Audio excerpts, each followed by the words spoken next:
Hello, everyone, and welcome back to Mr. Ray Interviews.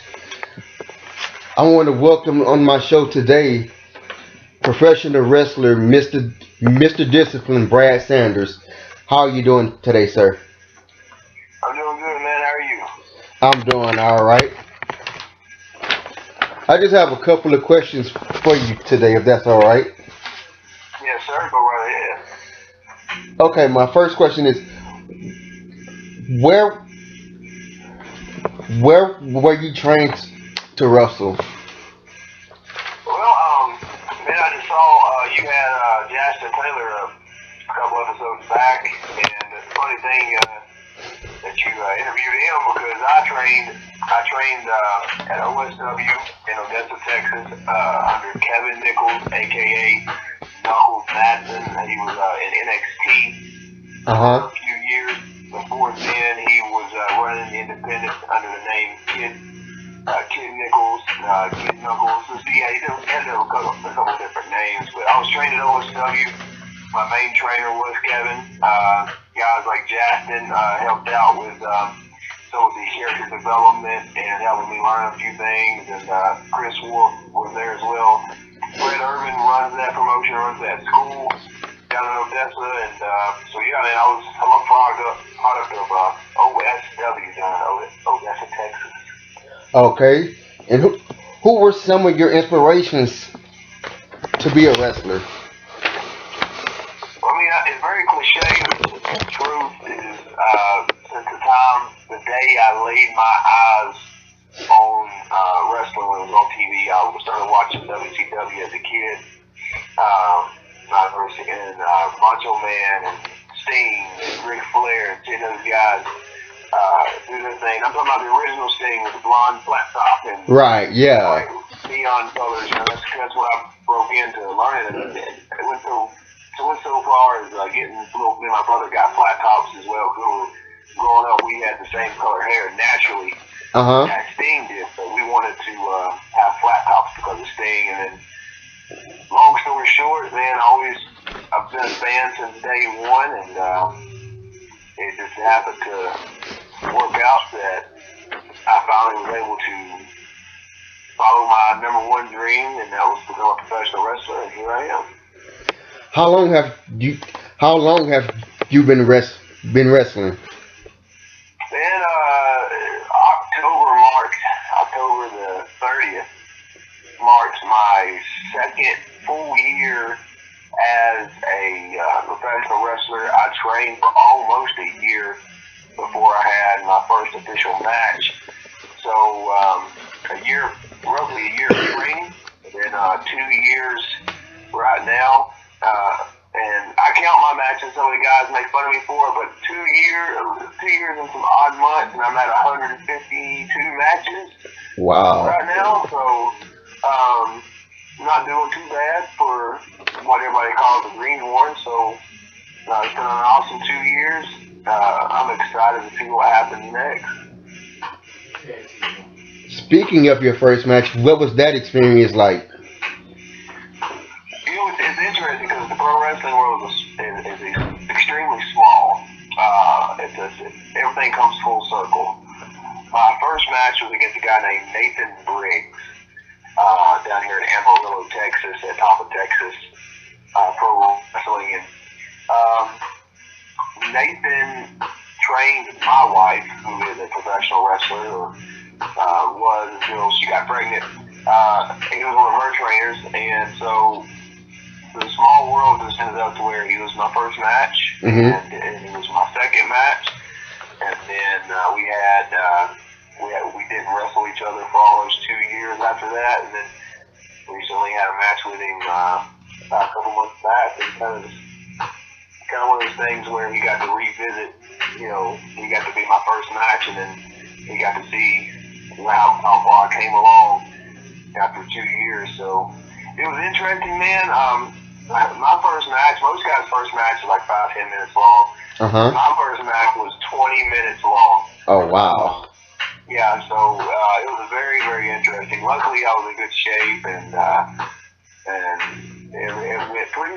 I can't really complain. I mean, I look back at it now and be like, well, I could have done a lot more of it. For someone who had never had a match in front of a crowd before, it was pretty decent, from what I understand. That's just from what people told me. I'm not saying, hey, I'm an awesome wrestler. Right. I just kind of got good positive feedback from it. So. Yeah, while doing some research, I found some of your matches on YouTube, and they were pretty great. I appreciate that, man. I mean, a lot of my stuff on YouTube is about 50 matches ago. If not, some of them were when I was first in, maybe a year in, not even a full year in yet. Anything from OSW. Me and Mikey on YouTube. Man, I think Mikey was my fourth match or fifth match as a professional wrestler. I got one, me and Jackson. I think that was like my number 10th match. A lot of that stuff was almost 100 matches ago, and it's pretty wild that I forgot some of that stuff was even up there. What does your family think of you being a professional wrestler? I know that you said your wife was a wrestler, but what does your family think of it?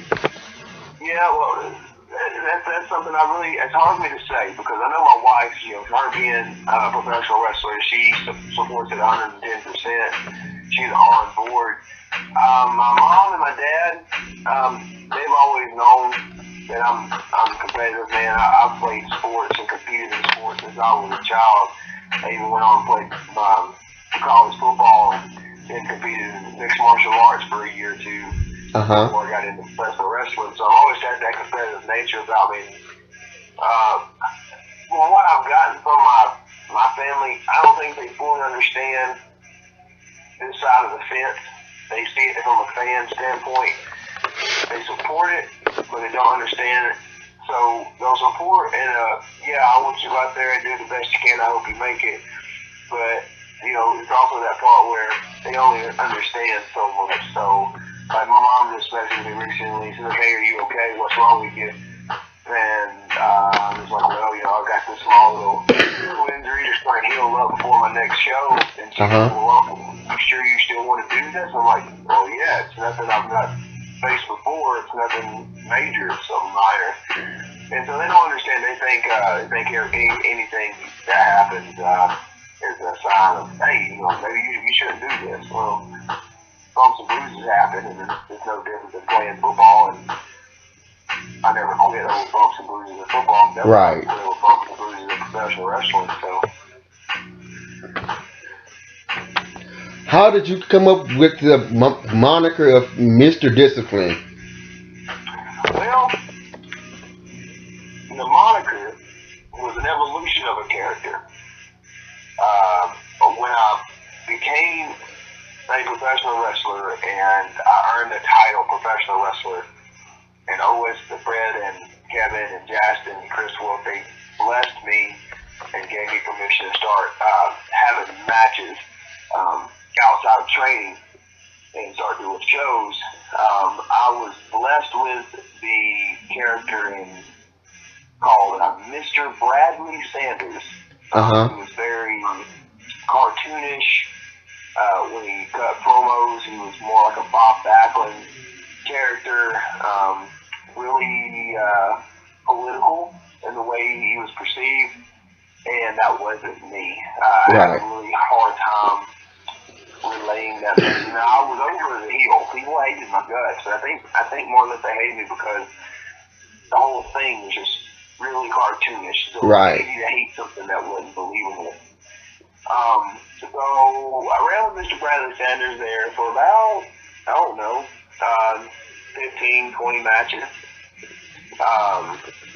Bookings started flooding my way. I wanted to become more aggressive and kind of just be myself. I am a true believer of self-discipline.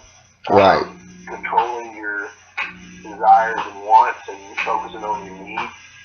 I'm a true believer in anger management and not losing your temper over the smallest little thing. Just every form of discipline you could possibly think of. I think that comes from what kind of discipline it took to become, a college football player and then go on to be a professional fighter and stuff like that. So it was an evolution because Mr. Bradley Sanders would tell people they lack discipline. Everybody is lazy bums, and that's why they'll never be as successful as me. And I didn't like the name Mr. Bradley Sanders because I absolutely hate the name Bradley. So I was like, look, if I'm all about this, then why can't I do like what Mr. Perfect did? Mr. Perfect was known as Mr. Perfect, and he was also known as Kurt Hennig. And so like, why can't I be something similar? So there for a while, I just called myself Mr. Discipline Brad Sanders. Right. And then that kind of grew, and then for a while, I just went by Brad Sanders, but still was doing the discipline stuff because, in all reality, man, that's me. If you were to see me in person and see how I live my life and whatnot, you'd be like, yeah, that's him. That's Mr. Discipline. He's really disciplined. Right. So I tried just going by Brad Sanders, but the name had already stuck so well. I can go just about anywhere that has, like in Dallas, I can go just about any promotion there, and it'd be my first time at some of them, and I'd get Mr. Discipline chance, or I'd get Discipline chance, without me even mentioning the word or that name, because the Mr. Discipline, I guess, stands out as unique. So, it was just Brad Sanders, and now I'm slowly going back to Mr. Discipline Brad Sanders, because once you're crowned something, your nickname something, it's hard to get rid of. It's kind of like Kevin Owens. Kevin Steen, when he was Kevin Steen, they're like, Kevin's going to kill you. He got those chants all up until he was main roster. Right. Samoa Joe got those chants too when he was in, Joe's going to kill you. He got those moves in TNA, and they followed him all the way to WWE. You can't lose something sometimes. Right. Try. It just sticks with you. Yeah, it just stuck. So Mr. Discipline Brad Sanders is here, and right now he's here to stay until I decide to do something different. Have you sustained any major injuries in the ring? Major injuries? Not anything major. No. When I first started training back in 2011, which is a long story, I did break my ankle after about 6 weeks of training, and then I took 2 years off because I couldn't mentally get around it because I'd never broken a bone before. And then when I did break it, I broke it ridiculously crazy, just nasty. But since I've been back since 2015, March 2015, I haven't. When I started training in March, I've had the bumps and bruises, man. Where I've taken maybe a couple weeks off just to kind of heal up and do stuff. But other than that, no. I've been pretty healthy. Like I said, other than the typical bumps and bruises you get.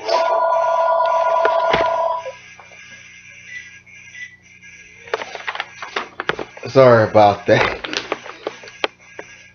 When you aren't wrestling, what do you like to do? Do you have any hobbies when you aren't wrestling?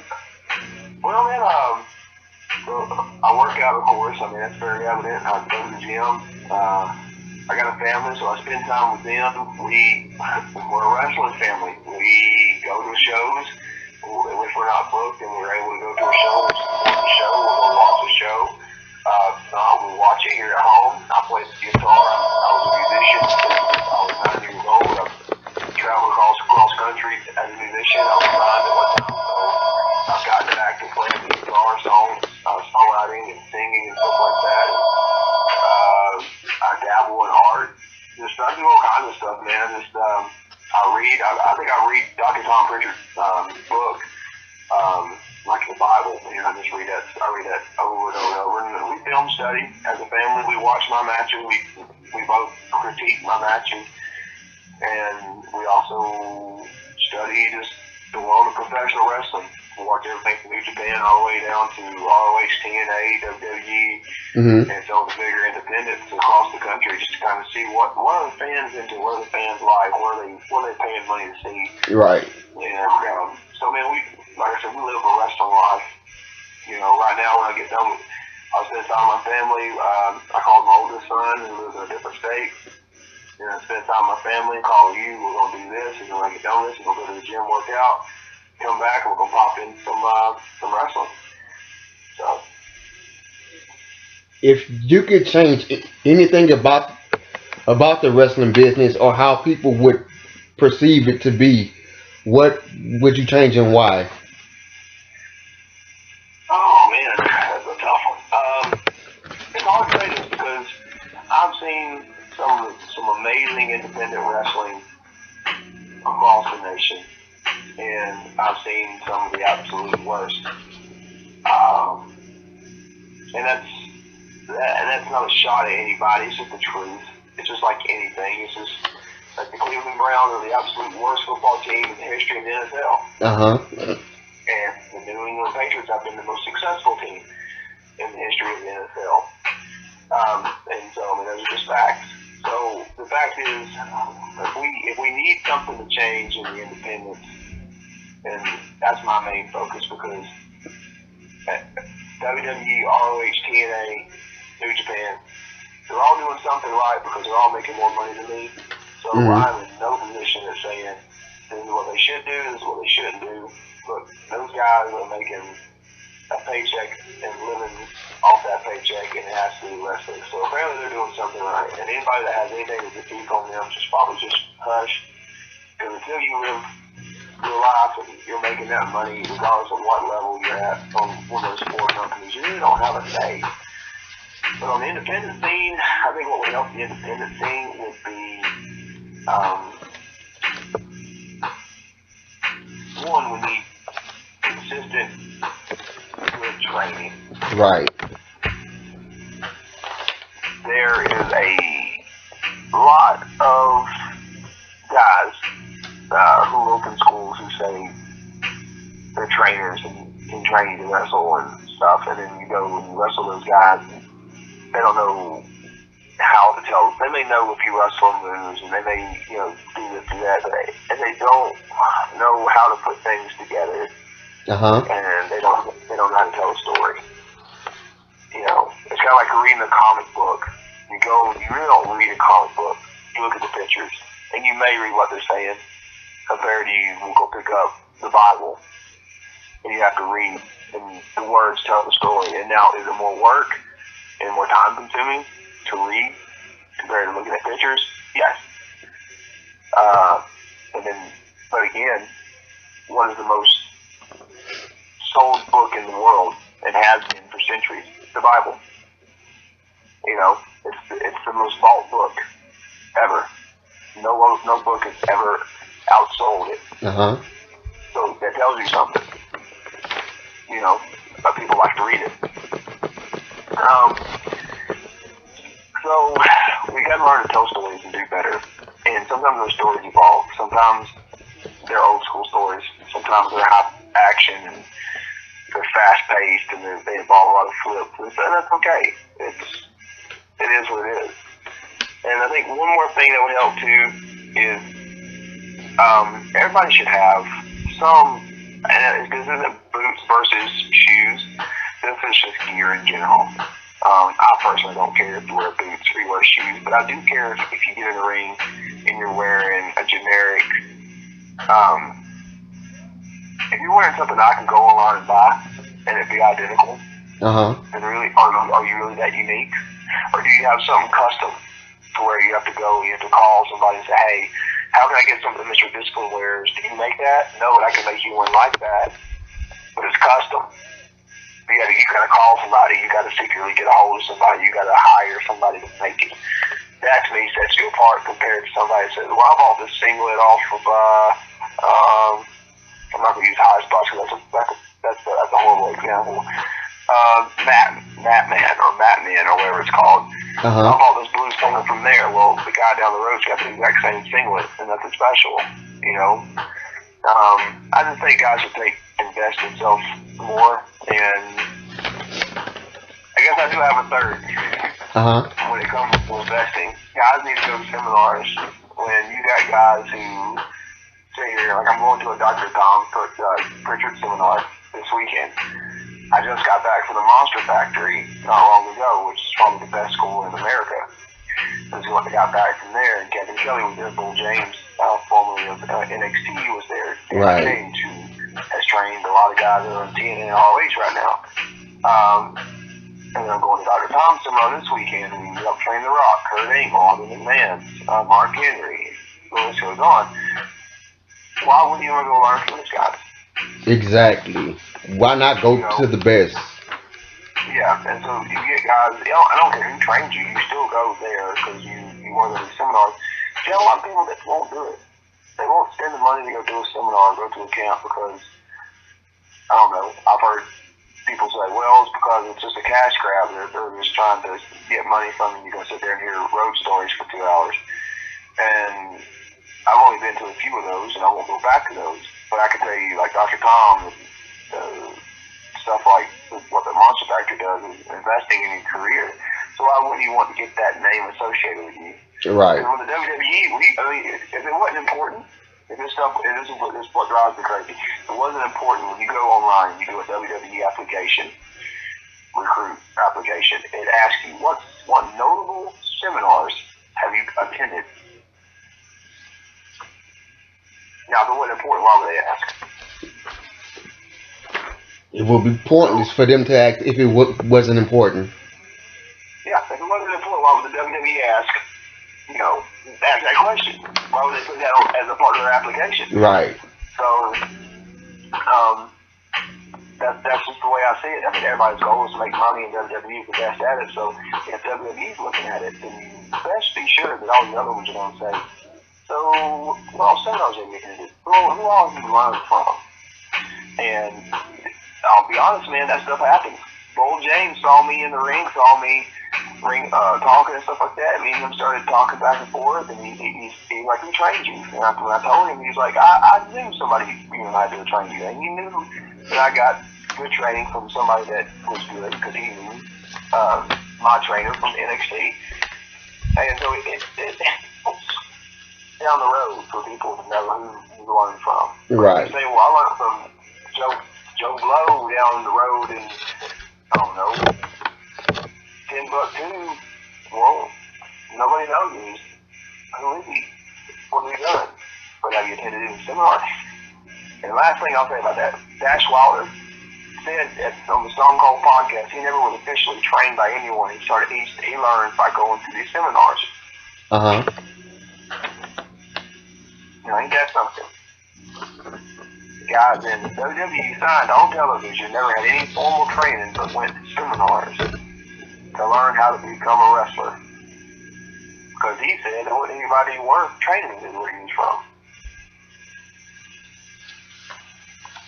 Now, if it wasn't important, I guess if going to seminars wasn't so important, then I guess Dash did it the wrong way.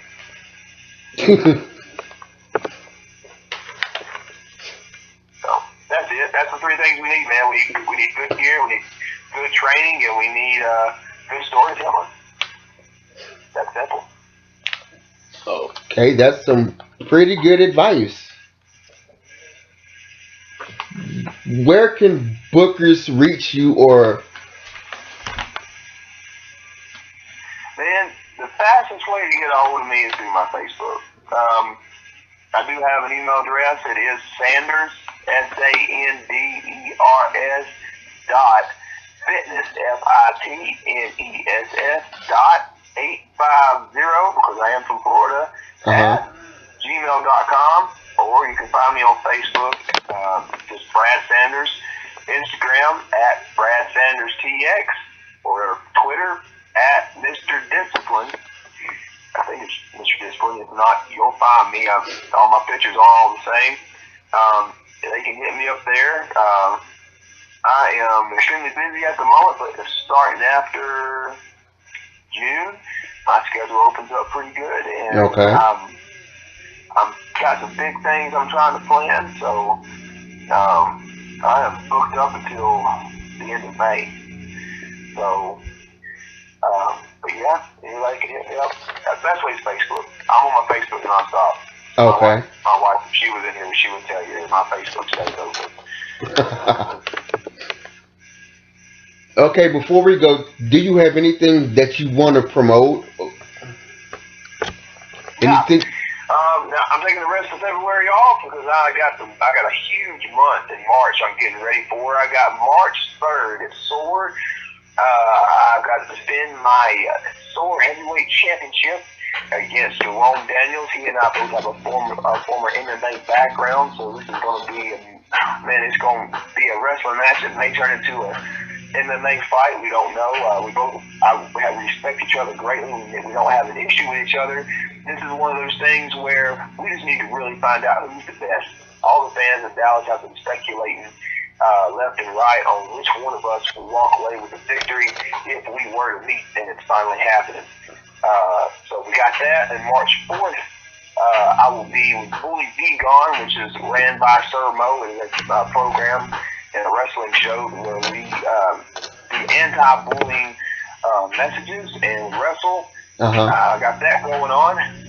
The week after, I will be trying to remember my schedule real quick. Was that March? I know I'm going to Colorado sometime in March, man. But it was Tri-State wrestling. Check my calendar. Like I said, if I don't write it down, I don't remember. I'm the same way.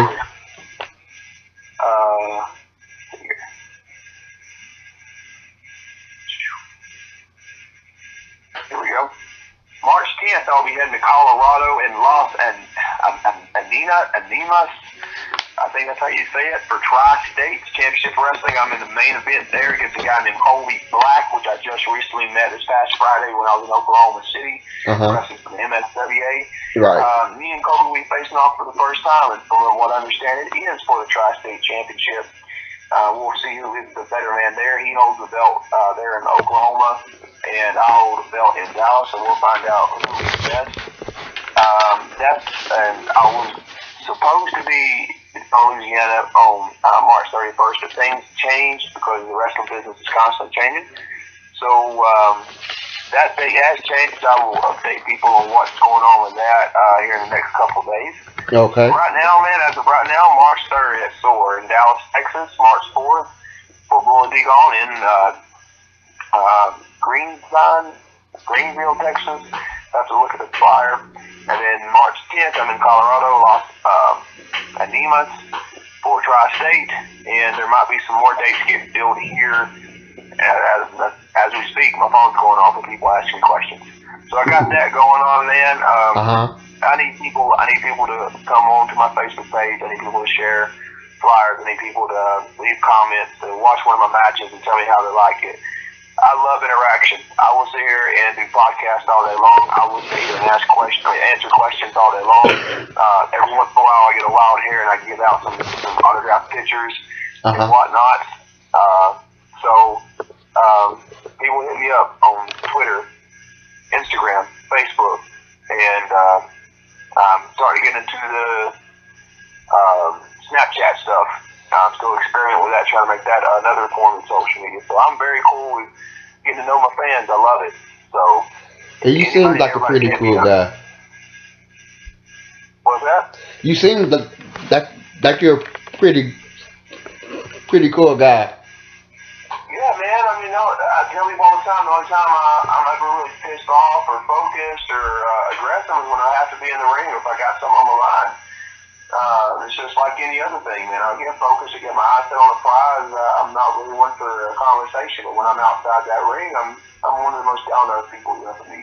That's why you gotta be disciplined. The next thing you do, you gotta be disciplined to the point where you can separate your work and your personal. So when I'm with you, I'm talking to you as a person. When I'm in the ring, I'm working. And that's how I treat my fans at shows and everything. So I'm very approachable. And I've heard that most people aren't, like most wrestlers, they aren't very approachable, which can be understandable because their schedules, they're tired, But sometimes you got your fans they make you who you are, Well, they definitely help. Having the support of the fans is going to help you get to certain places. want that, this is like in any business. You can't have a cookie store and have the best cookies anyone's ever tasted, and then when they come in and order the cookie, you're rude to them. Well, no one's going to buy your food. Right. Customer service. So it's the same way with that, man. Another thing too is I'm a people person. I have been my entire life. I started traveling and meeting people across the country when I was 9, doing music, and I'm not slowed down. Almost every year of my life, I have been in front of people. I've been in some form of a spotlight, and so I'm very used to it. Not many people are. The spotlight's kind of new to some people, and some people don't know how to accept it. They say it, that they want it, but they don't know how to take it if it was given to them. Me, I'm like, give me all the spotlight, I'll take it. Because I love talking to people. I love getting to know people, and I love just being that person you hate, or being that person you love. Either way, though, I'll still talk to you. So, I'm very approachable. So if anybody ever sees me on the street or out doing what I do, don't be afraid to come talk to me. Ask for a picture, sign an autograph, shake your baby, kiss your neck, whatever, stuff like that. All right. Well, I just want to thank you for calling in. I appreciate that. I've enjoyed our conversation. Good luck on everything that you have going on. Stay healthy. Stay safe. Yeah, man. Hey, I appreciate you having me on, man. I really appreciate moments like this. It really makes me feel confident, and it makes me humble at the same time. Know that somebody thought I was special enough to have me on the show. So, I mean, I hope this does well for you, and you keep doing it. I know you're still just now getting started up in this type of podcast or YouTube videos or what it's going to be, and I just hope and pray nothing but the best for you. You have a good night, man, and I'm gonna go take some supplements, go hit the weights, and get ready for a big month. All right. Well, I'll talk to you soon. Yes, sir. Appreciate you. Thank you. Thank you. Yes, sir. Bye. Bye-bye.